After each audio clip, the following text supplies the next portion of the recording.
मैं हूं आपके साथ हिमाद्री शर्मा। बुलेटिन की शुरुआत करेंगे बड़ी खबर के साथ। सिरफिरे ऑटो चालक ने विधानसभा पर जूता फेंका है। बहकी बातें करते हुए विधानसभा के पास से गुजर रहा था ये ऑटो ड्राइवर और नेताओं को गालियां देते हुए अपनी नाराजगी जता रहा था और उसके बाद गुस्से में जूता फेंककर बोला, कोई मेरा कुछ नहीं बिगाड़ सकता। अधेड़ उम्र के व्यक्ति की मानसिक स्थिति भी ठीक नहीं लग रही थी। हालांकि जूता फेंकने के बाद में ऑटो लेकर ये व्यक्ति भाग निकला और फिलहाल पुलिस इस व्यक्ति की पहचान कर रही है। इसी ऑटो चालक ने बीजेपी द्वारा सीएम नाम घोषणा के दिन बीजेपी के बाहर तख्ती भी लगाई थी। बड़ी खबर, सिरफिरे ऑटो चालक ने विधानसभा के बाहर जूता फेंका है। बहकी बातें करते हुए विधानसभा के पास से ऑटो चालक गुजर रहा था। नेताओं को गालियां देता हुआ भी नजर आ रहा था, अपनी नाराजगी जता रहा था और उसके बाद अपना गुस्से में जूता फेंककर इसने कहा है कि कोई मेरा कुछ नहीं बिगाड़ सकता। अधेड़ उम्र का ये व्यक्ति बताया जा रहा है, मानसिक स्थिति उसकी ठीक नहीं लग रही। और चलिए इस खबर पर हमारे सहयोगी अनूप हमारे साथ लाइव जुड़ चुके हैं। अनूप, ये जो व्यक्ति है जिसने विधानसभा की तरफ जूता फेंका है, नेताओं को गालियां दे रहा है, कौन ये व्यक्ति है? क्या कुछ जानकारी इस व्यक्ति की अभी तक लग पाई है? जी हाँ, आपसे कुछ देर पहले ही एक अधेड़ उम्र का व्यक्ति था जो कि ऑटो चालक था और ऑटो उसने इसी जगह के ऊपर अपना ऑटो को रोका था और यहीं से जब उसको ऑटो हटाने के लिए पुलिस वालों ने कहा तो वो व्यक्ति नाराज हो गया पुलिस की बात से और नेताओं को गालियां देने लगा। तो पुलिस वालों ने कहा कि कृपया शांत रहिए, जो भी बात है हमको बताइए। लेकिन वो युवक नहीं माना। उसने यह भी बोला कि मैं बीजेपी का समर्थक हूँ, बीजेपी का मैंने बहुत सेवा करी है। और उसके बाद पुलिस वालों ने कहा ठीक है, चलो भाई, अब काफी देर हो गई, अब आप यहाँ से आगे जाइए। लेकिन वो युवक नहीं माना और उस युवक ने खुद का जूता खोला और सीधा विधानसभा के अंदर फेंका। विधानसभा के अंदर एक विधायक की कार खड़ी हुई थी, उस कार के ऊपर जाकर के वो जूता गिरा और उसी के बाद सुरक्षा एजेंसियां यहाँ पर सतर्क हुई और तुरंत उस जूते को कार से नीचे उतरवाया। और उसके बाद के अंदर वह युवक था, वो ऑटो लेकर के यहाँ से तेजी से फरार हो गया। अब जिसकी की तलाश है वो पुलिस कर रही है। लेकिन विधानसभा के बाहर इस तरीके की घटना हो जाना कहीं ना कहीं यहाँ पर एक बात और सामने आई है। जिस दिन सीएम के नाम की घोषणा हुई थी, सीएम के नाम की जिस दिन घोषणा हुई थी, उस दिन बीजेपी के बाहर जो है तख्ती भी लगाई गई थी, उसमें भी इसी व्यक्ति का हाथ था।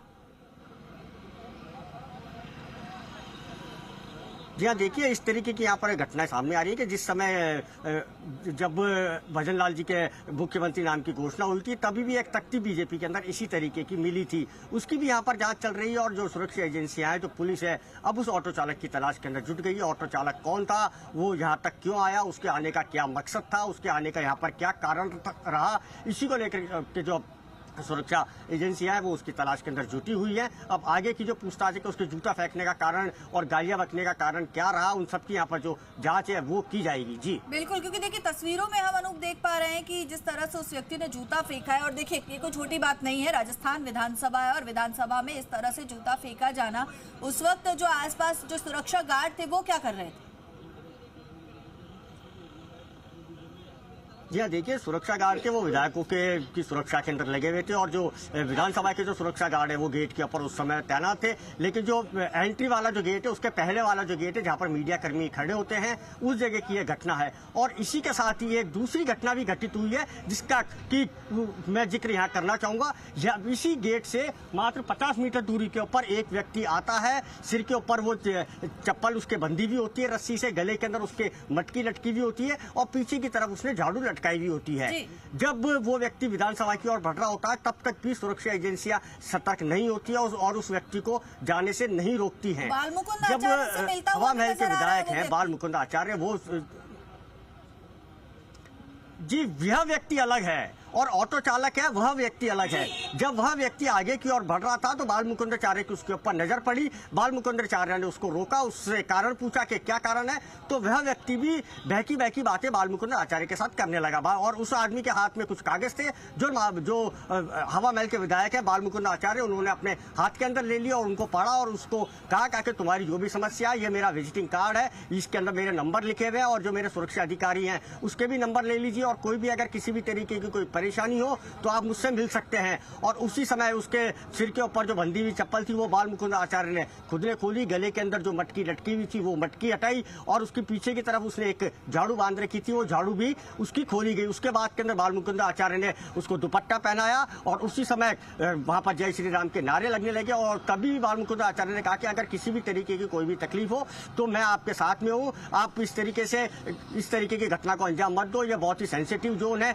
यहाँ पर इस तरीके से आने की पाबंदी है। और उस आदमी को समझा बुझा करके बाल मुकुंद आचार्य ने यहाँ से रवाना करा। इस तरीके की दो घटनाएं हैं जो कि आज विधानसभा के बाहर देखने को मिली। पहली घटना ऑटो चालक ने विधानसभा के अंदर जूता फेंका और तस्वीरें भी लगातार दिखा रहे हैं कि किस तरह से एक बार विधानसभा पे जो है एक व्यक्ति ने जूता फेंका, दूसरी तरफ एक व्यक्ति जिसे बाल मुकुंदाचार्य मिलते नजर आ रहे हैं, उसको समझाते नजर आ रहे हैं। तो ये दो तस्वीरें हम दर्शकों को लगातार दिखा रहे हैं और ऐसे में देखिए सवाल ये बड़ा उठता है कि विधानसभा का जो एरिया है वहां पर सुरक्षा के क्या इंतजाम है।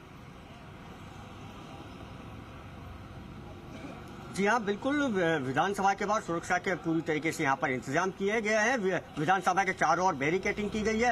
सुरक्षा व्यवस्था यहाँ पर वैसे तो चाक चौबंद नजर आती है, लेकिन आज ही के दिन दो बड़ी घटनाएं हो जाना कहीं ना कहीं सवाल खड़े करती है सुरक्षा व्यवस्था के ऊपर कि इस तरीके की अगर सुरक्षा व्यवस्था रही तो जब आने वाला जो सत्र होगा तो उसका क्या हाल होगा। और इसी के साथ ही अगर बात की जाए तो जितने भी आने जाने वाले उनसे यहाँ पर पूछताछ की जाती है। बेवजह यहाँ पर आदमी जो आमजन है उसको खड़ा नहीं रहने दिया जाता है। हाँ, लेकिन जो रोड है उसका ट्रैफिक नहीं रोका जाता। विधानसभा पर के सामने से या जो दायां बायां जो उसका गेट है वहां पर किसी भी तरीके से ट्रैफिक नहीं रोका जाता, जिससे आवागमन की किसी परेशानी नहीं झेलनी पड़े। और इसी बीच ये जो घटना है, ये दो घटनाएं आज घट जाना, ये कहीं ना कहीं सुरक्षा व्यवस्था के ऊपर कहीं ना कहीं सवाल खड़ा करते हुए नजर आती है। और अनूप, सुरक्षा व्यवस्था पर तो सवाल खड़े हो ही रहे, साथ ही साथ ये दो तस्वीरें बता रही है कि ऐसे तो कोई भी व्यक्ति जो है विधानसभा के बाहर से गुजरते हुए इस तरह की हरकत कर सकता है, कभी कोई बड़ा हादसा भी हो सकता है। जी हाँ, बिल्कुल बड़ा हादसा हो सकता है। और मैं आपको एक बात और बता दूं, विधानसभा के आसपास में पुतला दहन करना, नारेबाजी करना पूर्ण तरीके से यहाँ पर पाबंद होता है। यहाँ से कुछ दूरी के ऊपर एक जगह बनाई हुई है 22 गोदाम के पास के अंदर, वहीं पर ही धरना प्रदर्शन किया जाता है। लेकिन मैं आपको तस्वीरों के माध्यम से दिखाना चाहता हूँ कि यह विधायक आवास है। विधायक आवास के बाद सुबह काफी संख्या के अंदर बीजेपी के विधायक और किसान मोर्चा के जो पदाधिकारी है वो यहाँ से इकट्ठे हुए थे और यहाँ से कुछ कदम आगे चल करके उन्होंने कांग्रेस नेता राहुल गांधी और टीएमसी सांसद का यहाँ पर पुतला फूंका था, जो कि एक तरीके से अगर देखा जाए तो इस जोन के अंदर किसी भी तरीके का धरना प्रदर्शन किया जाना साफ तौर से मना है। लेकिन विधायक नहीं माने, उन्होंने यहीं पर ही खुद का यहाँ पर उन्होंने राहुल गांधी का पुतला जलाया और इसके साथ ही टीएमसी सांसद का पुतला जलाया। पुतला जलाते ही फायर ब्रिगेड की गाड़ी यहाँ पर आती है, अग्निशमन दल। बिल्कुल अनूप, माफी के साथ रोकना चाहूंगी और यहाँ पर हम आपको बता दें कि मुख्यमंत्री